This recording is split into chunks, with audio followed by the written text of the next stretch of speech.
I think oversharing can be a problem, and I think it's something that I've worked through being so early on the internet. Some people will just completely inundate your feed with their meal, their every single waking moment, and it does get to be a little bit much, and for somebody living that type of lifestyle, it's not really healthy either.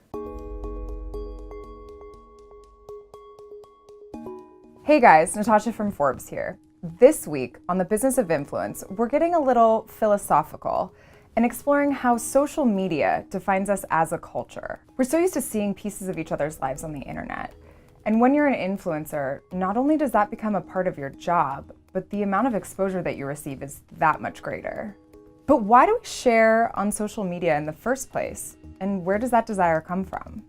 Yes, I do think that people overshare, but only because they're not satisfied with their real life. Like, if the whole point of kind of influence things like that is you want to see what their actual lives are like, but it is hard because obviously you want to keep some things private. I think there's a tendency for like millennials and people to look at people's Instagrams and stuff and be like, oh, that's not fair, like why is their life so perfect or whatever, and it's not actually, it's just they're choosing to put out there the things that make it look perfect. So I feel like my channel definitely covers a broad spectrum of things. I love food, I love tech, I love travel, I love video games. Basically, my channel is just an extension of me and things that I love.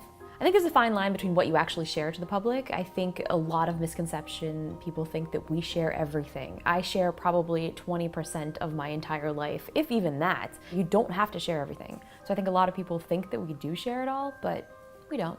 What's so interesting about social media is the amount of stuff we share. And indeed, it's not surprising we share, right? I mean, we share all the time. But one question is, well, why do we share such private information? Would people be as likely, for example, to get up in front of a stage, in front of a big audience on a podium and share those same things about themselves? Probably not. I think there's a big difference with oversharing in social media world versus the real life world. In real life, if you're right in front of a group of people, you're going to be eye to eye with those people. You're going to be thinking carefully about, is this something I want them to know?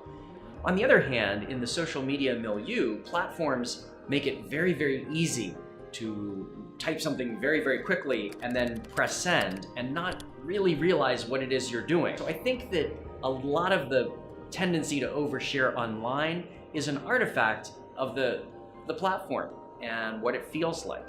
Social media has been so interesting because it's just kind of a reflection of how we want to connect so badly. You are showing yourself to the world because now when you meet somebody, that's the first thing they do. They'll Google you and try and see what your Instagram is, what your Facebook is, what you're doing, even how many followers you have, and they create an idea of who you are just by your online presence. I think social media influencers probably overshare things with their fans. They want to feel more personal. They want to feel like the fans are actually getting to know them and they're showing a bit of their personality. It's actually showing who you are, being vulnerable, talking through your struggles and things like that. I think goes really a long way with the fans to connect with you.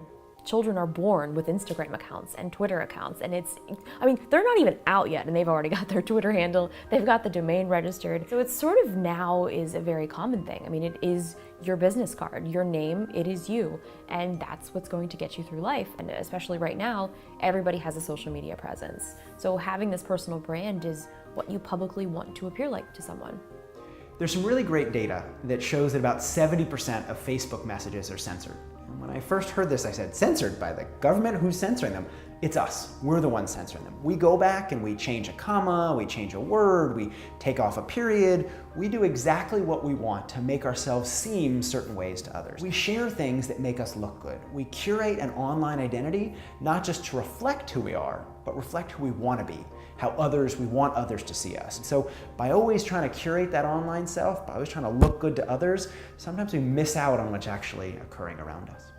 So why do you think that we share on social media? Tell us in the comments below, and don't forget to tune in next week for another episode of The Business of Influence.